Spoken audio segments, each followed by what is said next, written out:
Hello, Rabbi YY Rubinstein here, standing in for Rabbi Chamnik. This week's Parsha is the Parsha of Korach, and it's one of the most enigmatic and most difficult of all the Parshas. In the whole of the Torah, it is a very deep mystery. Such a great man could have made such a fundamental error and such a fundamental mistake, but certainly he did. The interesting thing is, I want to read to you a little bit of what the Ramban said in his famous letter to his son. I don't have a father. You get to a certain age where that becomes a likelihood as opposed to an exception. And I decided to give myself a new minhag, a new custom. And you're not supposed to make up your own minhagim. But in this particular case, I decided to do it anyway.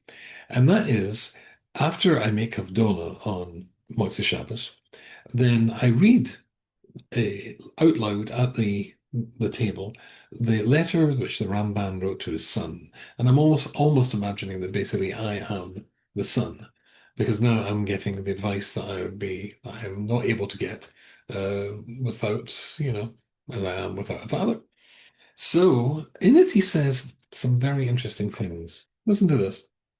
Um, Ba'ata darei, ki hamizgoy b'libo al abrias maradhu b'malchus shamayim. The theme of this is in the letter. He starts off by saying, you must always avoid anger. Second of all, you must grow humility. In fact, he says that humility, if you get rid of anger, humility rushes in and fills that vacuum in its place. And therefore, you should never, he said, never be haughty, never look down at people, after all, because you're working on humility. And then he says, I'll explain to you what it means to, you can tell if somebody is working on humility. And that is called when you speak, it's always with a soft voice. Roshka Kofuf, and your head slightly down, not haughty, oh yeah, but head down, as though you're listening. Beinecha yabid lamat with your eyes looking at the ground. Well, but your heart should be connected to Shemaim. But al tabit b'fnei adam b'dabri emo. And don't, when the guy, somebody speaking to you, don't stare at him, as it were, confrontationally. Look as though you're listening. Um, and then, because Adam, and assume that everybody is greater than you. And then he goes on to say, and if he is not as great as you, fine. That means he will make mistakes and not be held responsible for them because he doesn't know as much Torah as you do, but you will. If he's not as rich as you, well, he's let off the responsibility of giving you money, but you're not let off the responsibility for giving him money. It's interesting because in the confrontation between Moshe and Korach, Moshe constructs his argument that Moshe is, instead of being the humblest man who ever lived, is quite the opposite. He is a secret egomaniac. He's taken all the power for himself that should be equally distributed amongst the Jewish people and not quite equally distributed because Korach wants a big chunk for himself. Um, and consequently, Moshe doesn't know what to say. Or rather, he does know what to say, which is to say nothing. And that's why the Pasuk says, well, how does Moshe react to this? So it says, astonishingly, the accusation is, the whole Jewish people, says Korach, are holy.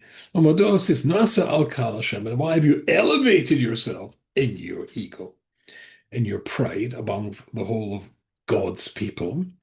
But Yeshua Moshe listens. And what does he say? Nothing. No reaction.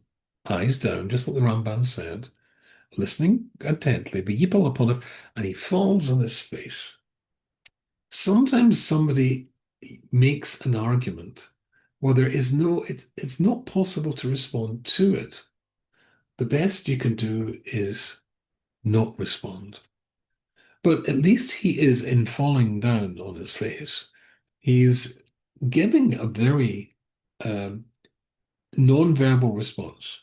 After all, it's not the way of people who've got a huge ego and who want to, as it were, lord it over other people to fall at their feet.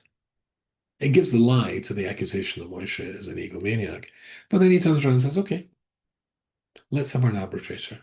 Let's have God arbitrate this. It's interesting he's taken himself.